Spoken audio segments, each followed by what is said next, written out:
You're watching How Leap. Let's learn how to delete music from your Facebook profile. If you have added a song to your profile using the music feature or a featured section, here is how to remove it. Open the Facebook app and go to your profile by tapping your name or picture. On your profile, scroll down to the featured section, which may be labeled as music, audio, or your audio.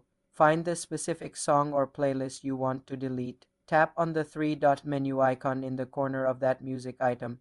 A small menu will pop up. From this menu, select the option that says Remove from Profile or Delete. Confirm the action if prompted. The music item will now be removed from your public profile. If you added music using a post, you need to delete that specific post.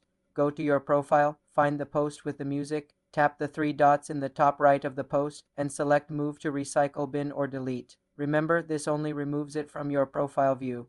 It does not delete the song from Facebook's music library as a whole. For more simple social media tutorials, subscribe to the channel.